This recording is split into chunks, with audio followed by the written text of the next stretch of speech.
Welcome to episode 171 of the Women of the Military podcast. This week, my guest is Jennifer Volbrush. She served in the Marine Corps and decided to serve after September 11th. She went from not knowing about the military to deciding she had to join. She was only 16, but her path was set to join the Marines, and she began to prepare. A month before she turned 18, her parents finally gave in and signed the forms to allow her to enlist into the Marines. She spent 5 years in the Marine Corps, and we talked about how her time in the military continued to impact her life and what she's doing today. Before we get started with this week's episode, I want to thank Sabio Coding Bootcamp and USA Girl Scouts Overseas for supporting this week's episode of Women of the Military podcast. USA Girl Scouts Overseas Virtual Troop is a great way for girls to learn new skills, meet girls from all over the world, and have fun no matter where they are or where they move. Adults can also volunteer with Girl Scouts, and it is such a great way for adults to continue to learn and meet new friends. Volunteering is easy and can be done by just giving seconds, minutes, or hours each week to help support Girl Scouts. USA Girl Scouts Overseas has many fun activities and ways to stay engaged for girls K through 12 and for their adult lifetime members. You can learn more about joining or volunteering with USA Girl Scouts Overseas by heading to their website, usagso.org. That's usagso.org. Sabio Coding Bootcamp is a top-ranked coding bootcamp that is 100% dedicated to helping smart and highly motivated individuals become exceptional software engineers. Visit their website at www.sabio.la to learn how you may be able to use your GI Bill of benefits to train at Sabio. Your tuition and monthly BAH stipend may be paid during your training period. They are also 100% committed in helping you find your first job in tech. So don't forget to head over to www.sabio.la to learn more. And now let's get started with this week's interview. Welcome to the show, Jennifer. I'm excited to have you here. Thank you. I'm really excited to be here. We met virtually for the Women Veteran Alliance Small Business Award. We were both nominated, and then Jennifer won. And then we got to meet in person last year at the conference. So I'm excited to do this interview because I feel like I know you really well, even though I guess I kind of barely know you. So let's start with, why did you decide to join the military? I think I joined the Marines in 2003. I'm sure it was 9/11. So I remember I was in high school when 9/11 happened, and I remember mostly the aftermath and watching TV, and there was like a ticker, like America's at war in, 3 hours, and like watching the countdown, and I was watching those convoys go in, and I knew nothing about the military at that time. So I was fascinated. Like, what are these people doing? This is awesome. I need to be there. Like, if they need someone to kill a bad guy, they should call me. And I was just like fired up at that point. And I must have been 16 years old. I went to the library and I checked out a book called Marine Sniper. And it was by Gunny Hathcock. And he's like this famous Marine Corps Vietnam scout sniper. And I read the book and I was like, that's me. Like, I need to can I get into a sniper program? I was trying to figure out, what can I do? So I went down to the recruiter's office. I was already dead set. I was joining the Marines and I just needed a date. And I'm 16 at the time. So they're like, okay, let's wait till you're 18, you start preparing. And so I did. I started to prepare. And so I kind of just knew that was my path. I also was really focused on education. I wanted to get my education out of it. And I didn't think at that time that I wanted to do a career. I was right. I didn't want to do a career, just one enlistment, but I just really wanted to be part of the military, or part of something that was way bigger than me. So you were a sophomore, junior when September 11th happened? Yeah, I graduated high school in 2003. So I was, whatever that is, I was a sophomore. So it was like September 11th happened and it kind of was like, oh, the military. And then you were like, I have to do this. Yes. And it wasn't just like, I want to do this. It was, I have to do this. Like, I have to be part of it. I was like obsessed with it. And why did you pick the Marine Corps over the other branches? Honestly, I did very little research on the other branches. I knew they existed, but after reading Gunny Hathcock's book, I couldn't picture myself doing anything else. It was always a question of, I had this fear of regret And I didn't want to join another service and then regret not joining the Marines. Like, it was just too strong of a pull. Like, I know you pretty well, and I'm not surprised you ended up in the Marine Corps. So in that window of time from like your sophomore year to your senior year, what sort of things did the recruiters do to help prepare you for the Marine Corps? So I had a really long runway, right? I had almost 2 years that I had made my decision before I was going to even enlist and ship out. So I did a ton of things to prepare. I did a lot of PT exercise. We would PT every Saturday morning. We would go for long runs and go hiking. We shot rifles. I had never shot a rifle before. So we kind of went over that. And then also, just because I was there for so long, I ended up tutoring some people to pass the ASVAB. I had the keys to the recruiter's office, and I would pick these kids up from high school, and we would go down there and I would tutor them so they could pass the ASVAB. And my recruiter had told me, if you can get 5 guys to pass the ASVAB, I'll sign so that you can go in as an E2. So I went in with a promotion as an E2 because I did that. So I also, I guess on top of that, I watched every military movie. I read every book that I could. I memorized all my general orders. So I just went in fully prepared. Yeah, as much as I could have. Right. Can't be all the way prepared. No. So what career field did you end up picking? So it was a 5-year enlistment, and I was a helicopter crew chief and door gunner on CH-46 helicopters. And is that the career field that you wanted the most? Yes. And I mean, I remember looking over the options. I had scored, pretty high on the ASVAB. I don't remember what I got now, but I could choose any field that was open to females. And that was a thing at the time, is that Scout Sniper was not open to females. So I couldn't choose that path. I couldn't choose infantry. I didn't want to be behind a desk. I didn't want to be in an office. I wanted to be getting my hands dirty. And so I chose aviation and crew chief because I thought that would give me the most adventure and excitement. Do you think if you enlisted in the Marine Corps today with all jobs open to women that you would have tried to go the sniper route? Absolutely. Like, if I wasn't too old right now and with young children, that would still just be the ultimate for me. I think it's interesting because I don't think we talk enough about how limited women were in branches. Like, some women wanted to join and those jobs were, like, for me, I wanted to be a civil engineer and there was no problem. And I never really thought about anything else because that's what I wanted to do. But so many women for so long have wanted to do things that they were told no just because of their gender. And it's exciting to see how it's changed. I remember too, my mom, when I was signing up, my mom was a little bit nervous about me joining. And so she didn't want to sign when I was underage. And then finally, I guess as a gift, my parents decided to sign the month before my 18th birthday. But my mom went down there to the recruiter's office, and my recruiter stood there and looked her in the eye, and he said, "Women don't go to combat." And I think like that was some kind of like antiquated thing from the 90s or something. But in the time that I was serving from 04 to 09, we were absolutely outside the wire. And so he looked my mom in the eye and he said, "Women don't go to combat." And the next time I saw him after I had shipped out, the next time I saw my recruiter was in Iraq. And I think he was like, pale as a ghost. He was like, "Oh my God, I lied to her mother." Yeah, but I think that there was like a big mind shift that needed to take place. That's like combat exclusion. Women weren't allowed to be in combat, but then women were in combat, but no one was talking about it. So like the recruiter wasn't deploying because he was recruiting people. So it was easy for him to be like, women don't go to combat. I already know that. That's what I've been taught. And then the war changed in such a way that that wasn't the case. And I was taught that when I joined in 2007, women don't go to combat. And I was like, oh, good. I don't want to go to combat. And then what do? I go to combat. Yeah, exactly. And even after I got out and when they were letting women into the recon and all those things, the headline was, "Women are now allowed in combat." And I remember, I think I had talked to some of my friends that I had served with, and I was like, "What do you mean women can now go to combat? What did we do exactly?" It must be some kind of marketing narrative.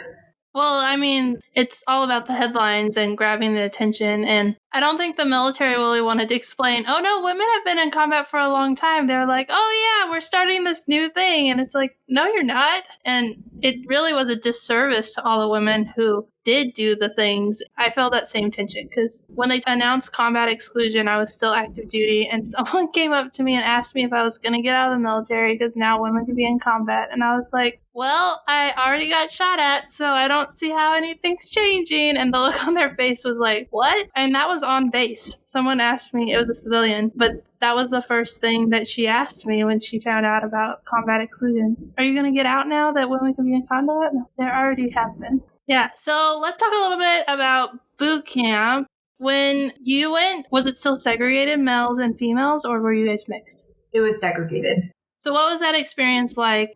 Yeah, so I mean, boot camp, like I said, I prepared as much as I thought I could. I was in great physical condition, but there's really nothing that can prepare you for that kind of psychological breakdown that you experience. And the Marine Corps, it's very, they strip you down to nothing. You are not a person. You're not an individual. You speak about yourself in the third person. So this recruit, needs to tie this recruit shoe or, whatever, like you're not even a person. And so nothing could prepare you for that. It was very difficult. I remember just being in shock. Like the first couple of days, you're sleep deprived, food deprived, and you're just like, where am I and what's going on? I also remember even being in great physical shape. I remember it being very difficult. So like holding a rifle, and the rifle is 7 pounds, and we're marching around and you have to hold it like up, like your arms are flexed for a long time. And I remember thinking my arms are going to fall off because this thing is heavy and I'm not used to just holding it for, like an hour at a time. And the thought that went through my mind at the time, it was never like, I never wanted to quit. My thought was, well, I guess they're just going to have to pick my arms up off the floor. Like I was just kind of like, whatever happens. I'm just going to go down fighting. And so that was kind of the attitude that I went through boot camp with. Yeah, so quitting wasn't an option. It was more like, well, I guess I just won't have arms anymore. Exactly. So it was challenging, but you felt like you were as prepared as you could be. And then what was it like to graduate from basic training and go from being a recruit to being a real person again? So yeah, that was interesting. When I did like my research about being in the Marines, I knew that I chose a career, right? But all of my preparation was for boot camp.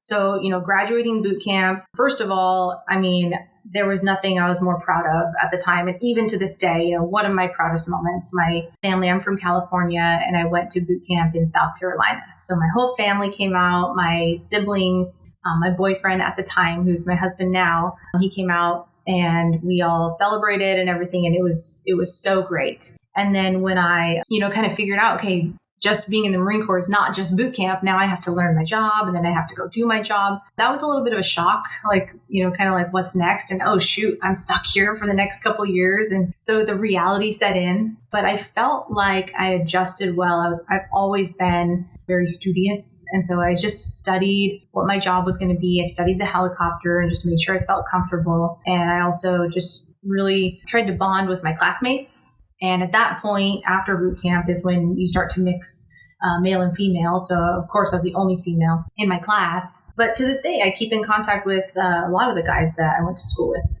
So it was good.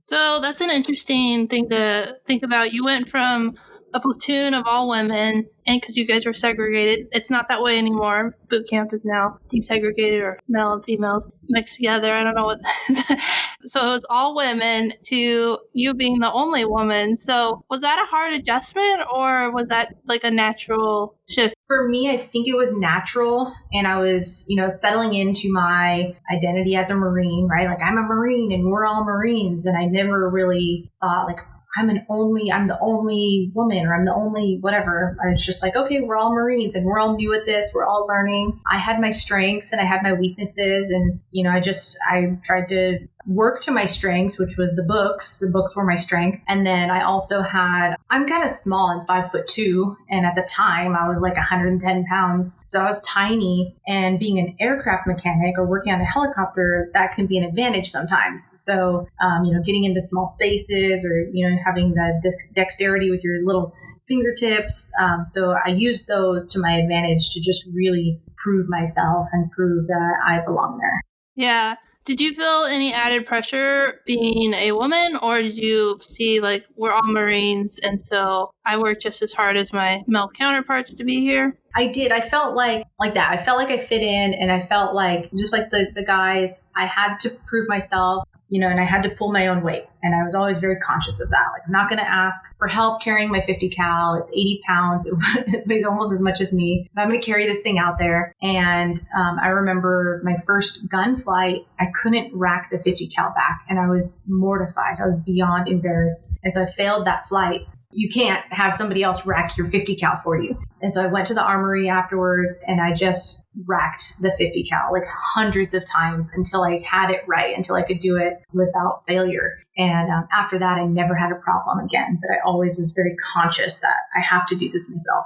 Yeah, it sounds like it required a lot of physical strength and a lot of hard work. So it was like a combination of physical and the mental put together. You talked about being deployed, and that's when you saw your recruiter again. So did you only deploy to Iraq, or did you deploy more than once? I only deployed to Iraq in 2005 through 2006. For a year?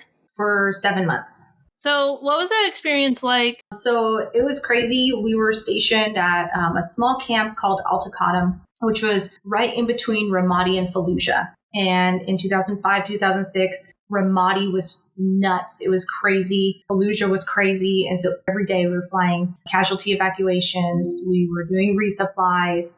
We were doing our transports at night. And so it was crazy. And I think that the tempo of the deployment for me made it go by really fast. When you're in flight status, you have these crew days. And what that means is that they have to let you sleep for 8 hours so that you can fly the next day. And so, whatever 24 minus 8 is 16. I'm a Marine, so I don't do math. But so 16 hours was your work day, right? And then even on top of that, you would, if I was flying at 9 a.m., I'd have to be in the briefing room at 6 a.m. to get the brief, do our check flights and everything like that. So there was just a lot of work, and we were flying a ton of hours and a ton of missions. So the deployment, I felt like went by really fast. I felt like we did a lot of really great work doing casualty evacuations. You pick up people who are wounded, and it was anybody, military, civilian, even enemy combatants, if they were wounded, and take them to a hospital. And so that was really cool. We had 2 corpsmen with us, and then the crew chief and an observer, and then the pilots. It was just so rewarding, picking these people up and knowing that they were going to live because we picked them up, and we would pick them up at the point of injury. So on the side of a road, in the middle of a firefight, and then take them to the closest level of care. So it was also very rewarding. So you were the helicopters that like a 9-line medevac call. And a corpsman, if you're listening, is Navy corpsmen are medics. Correct. Yeah. So we had a Navy unit that was attached to us, and we'd have 2 medics on each flight. They would treat the patients. The crew chief and the observer, we were the eyes and ears behind the pilot. So we tell them what's going on with our passengers. We would also, be in charge of the outside the aircraft, because we're gunners also. And so keeping track of what's going on outside, and then the pilots are flying. Yeah, that sounds like a lot of responsibility, and not that, like you said, combat exclusion. People thought women weren't in combat, but you guys face danger, like especially flying into casualty situation, because those happen, and that doesn't mean that the conflict is over. So were you ever in a situation where it was like really close call or scary, or just what was that experience like? Yeah, I remember, you go through a lot of training. It took me, I think, a year of training before, or I think it was a year and a half of training before I deployed. And so you learn as much as you can. But I remember my first mission, and it was a casualty evacuation. And I remember getting in the aircraft, and because it was my first flight in country, I had a senior crew chief with me. And so it was him, then I was the observer. And I remember like looking at him and getting my cues from him. And he's like, in a tactical stance, he's on the gun. There's radio traffic. And so I'm listening to the pilots, I'm listening to the radio, I'm listening to the 9 line and where we're going. And so I'm managing like 3 or 4 different conversations in my head all at once, all while trying to keep my own head on a swivel. And I remember the radio traffic was, there's, 3 casualties. There's still an active firefight going on the other side of the bridge. We're going to take them to the side where they're not taking fire so you can pick them up, and we're going to pop smoke and you have to find us. And so there was just a lot of chaos. And at that moment, I had like an oh shit moment. Like, this is real. They are in a firefight and I'm going to pick somebody up in the middle of it.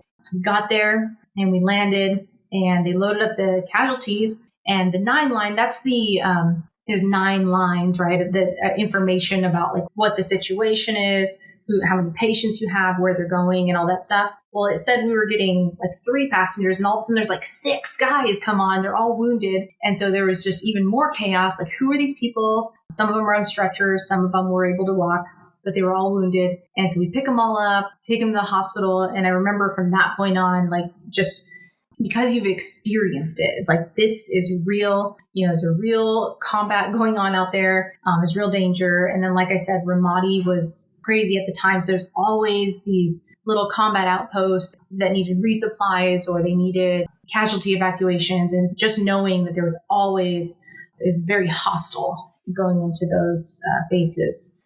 It was very important to know your surroundings. Yeah, that sounds like a crazy time and like super high ops tempo with all that was going on. So what was it like to come home after being on like this intense mission where you're in danger a lot and all these feelings and emotions, and then coming back home? When I got home, I remember that my mom threw me a coming home party. I don't remember the party at all. Like, I remember I attended it and there was a bunch of people there and we must have had food and there must have been music. One thing that I do remember is that there was just so much noise and I don't know, all the interaction, and I didn't really know how to act. So I was kind of like sensory overload. And I remember I was kind of overwhelmed, during that time and during the party. And my mom handed me the phone. She wanted me to talk to somebody who couldn't make it to the party. And I shut down. Like, I'm already struggling here and you want me to talk to somebody else? Like, I can't do all these things. And so I really kind of struggled being in a regular environment. And I like compensated by shutting down. So like if I was talking to somebody and the TV was on, I would shut it all down. I couldn't hear anything. I'd be like, hold on a second, turn the TV off. Now let's talk. So I had to just really kind of like recalibrate my brain and be able to, I guess, interact on a different level, like not in the fight or flight mode, but in just regular mode. So you're saying like you were so used to being like your senses were on high alert, like every noise, like a bomb going off, incoming, or an alarm, all that stuff was like danger. And so when there was like the TV going and you're trying to talk to someone, you couldn't focus on, because you had the sound of the TV and that was sending input, which your body was, is that something that I need to react to? And so that's really interesting. I read a few books where people talk about how they go out of their environment into a new environment and how loud it is. And it's interesting to go from a combat zone where it's loud, obviously, to the United States where it's loud, but in a different way. And like your senses have to adjust to what those sounds mean. And it takes time for your mind to not be in a combat zone. So how long do you think it took for you to adjust back to, I would say, normal? So yeah, just from post-deployment and then just back to still being on the flight line, but at Camp Pendleton. I don't think it took very long. I don't remember like a specific aha moment, but the coming home party, I remember, and that was within days of me getting back. And so I would say, within, I don't know, roughly, a couple of weeks, I was like, okay, now I remember how, what the different protocols are for not flying in combat. My weapons aren't loaded. at Camp Pendleton, or, we're not really doing a lot of gun flights. And if we are doing a gun flight, we're usually like out in the desert somewhere. So I adjusted. And I think work really kind of kept me grounded. It was like, okay, time to get back to work. We've got an ops tempo. We have to basically keep all of our qualifications up, in case we need to go back. Yeah, that makes a lot of sense. So is there anything else? You said that you just did your one tour, and I feel like we talked about a lot of your experience, but is there anything else that happened that you wanted to bring up? After my deployment, I knew I was getting out. And so I actually spent my time going to school,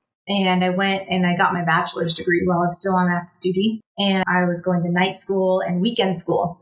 So I spent, like those last couple of years just really taking advantage of that, the tuition assistance, and just knowing that, I had served my country, and I was a sergeant at the time. I was an E5. And so I was mentoring younger Marines and, just kind of keeping up on my quals and really concentrating on school. So I felt like I had a really good experience between all the training, the deployment, and then having that time afterwards where we still had an ops tempo at work, but I had the ability to go to school in my free time.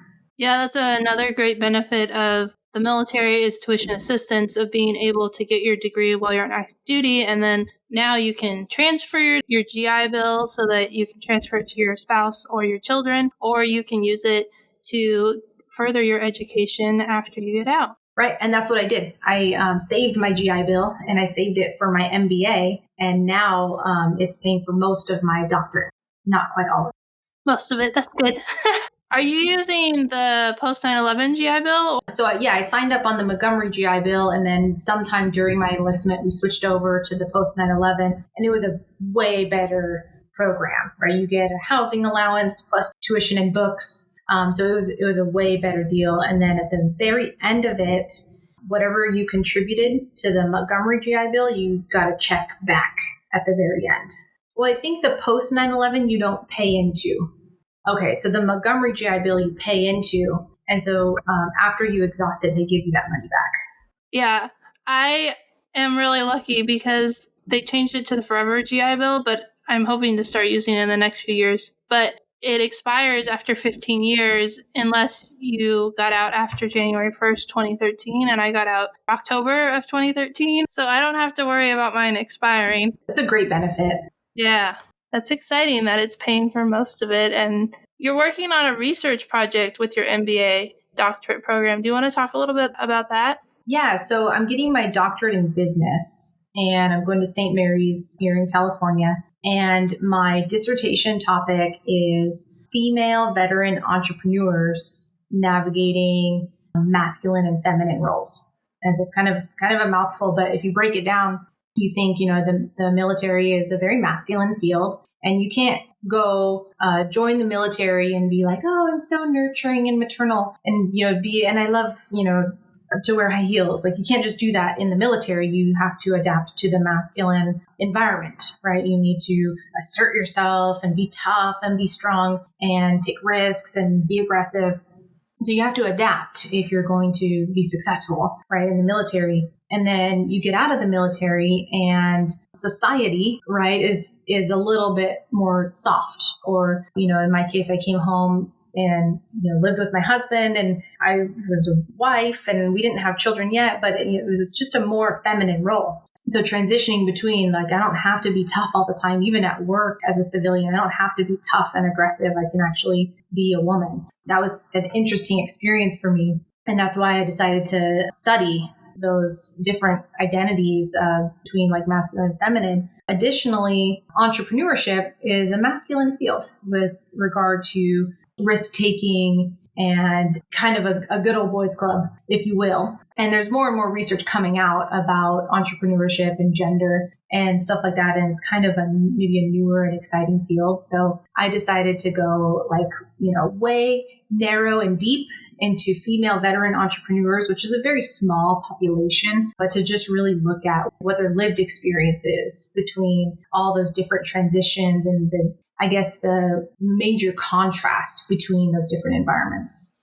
Yeah, I was thinking earlier, but then I didn't bring it up, but then I thought of it again, is with the way that the military is focusing so much on women, it's almost harder, even though I think things are getting better for women, but the fact that like people focus on women, like you said, you have to adapt to survive, and you do, and like some of the stuff that is happening today that women are talking about, I just didn't even think twice because I just adapted and that was like my life. But now it's not okay, which I'm not saying it was okay then, but it was just easier to not have to think about it. And now I feel like it's really challenging to figure out how to adapt to be in the military because it's still very masculine and male dominated, but also to focus more on being a woman. I feel like it's a really hard challenge that I don't think enough people are talking about. Yeah, and I guess it's unique for every woman, right? The point is we all fall on some kind of spectrum. So maybe some of us are more in tune with our masculine side and it comes very naturally, or some fall more on the feminine side, and males too. Men are on the same scale. They're not all crazy masculine, but just adapting to your environment, I mean, is huge. And I don't know, I've read some of the headlines recently about, like relaxing hair standards and things like that. And on one hand, I think I get it. I understand being inclusive, but also like there's some kind of like functionality to it. Like if I'm flying around with a ponytail, that's not really functional. And so like, your hair has to be up and tucked up in a bun. So just different things like that. I guess it all depends on your job duties. For sure, yeah. It's complicated because it's not just like a black and white thing. It's got a lot of gray areas, and there's reasons for the way that the hair standards are, and then there's reasons on how we can change and make them better. And it's really interesting what you're doing for your research, and I'm excited to see when it's published what your findings are. But besides getting your doctorate in business, you also own a business. So let's talk a little bit about what you're doing and how you ended up on the path you're on today. Sure. Yeah. So I got out of the military, got out of the Marines in 2009, and I went to work for a defense contractor. And I found myself back on the flight line and managing these Army airplanes. And it was just the best career transition I think I could have asked for. Going from being on the flight line in the Marines to being on the flight line as a civilian was natural.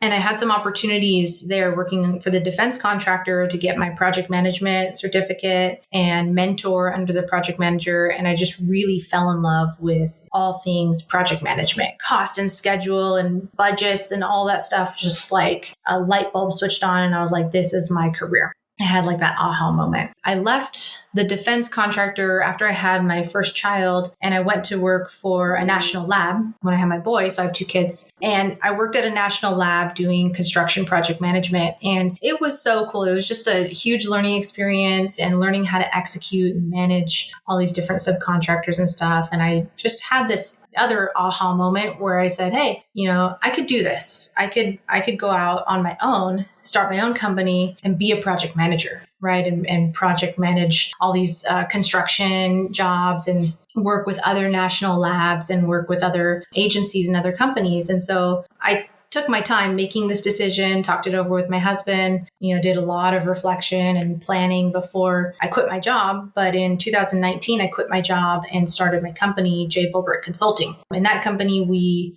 just like I said, we work with agencies and other companies, and I'll be like an outsourced project manager, me and my team. And so right now there's 4 of us on the team. It's taken off, it's growing, and it's taking me in a lot of different places and different directions that I had never imagined that I would get to explore, not only through the national labs, but with defense companies, with NASA and Department of Transportation. So I'm learning a lot about a lot of other industries, and also learning about how to grow and scale a business, and, a business that is, not only profitable, but something that's really important to me is that it makes an impact and, is mission critical and, is part of the bigger picture. So that's what I'm doing now. That's awesome. I'm really excited to watch your company grow and to see your success. I'm so glad that we connected through the awards program with Women Veteran Alliance. And I really loved getting to learn more about your experience in the Marine Corps. So that was been really good. But I have one last question, which is, what advice would you give to young women who are considering military service? I would say, well, first of all, I would listen to this podcast and listen to the experiences of women who did it. And, some of us, I know in my generation, we had my grandfather or my uncles served in Vietnam, and they didn't really want to talk about it. And that was my experience. And so learning from other women and other people who are willing to tell their stories, I think is huge and is hugely important. So I would say that joining the Marine Corps was hands down the best thing that I could have done for myself after high school. Such a learning and growing experience. And I reflect on that time fondly. I really enjoyed my time in the Marine Corps. And so if you're thinking about joining the military, I would do that. I would talk and listen to people who've done it. I would also, research which branch you want to join and why. Think about, what do you want to get out of it? Is it a career or an education or an experience? Do you want to travel? And then from there, kind of go through those goals and decide which branch you want to join and how long you want to serve. But there's lots of resources out there. So, yeah. And if you're considering serving in the military and are looking for more resources, I have the Girl's Guide to the Military on my website. So I'll link to it in the show notes so that you can pick yours up. And thanks so much for being a guest on the show. I'm really glad we got to have this interview. Likewise. Yeah. Thanks so much for watching this week's video. If you like this video, please like it. And if you want to hear more stories of military women, please subscribe to Women of the Military. And you can check out more military stories on Women of the Military podcast. If you have any ideas or topics for future videos that you would like me to cover, please put them in the comments and I will get back to you and try and make those videos happen. Thanks so much for watching and for supporting Women of the Military.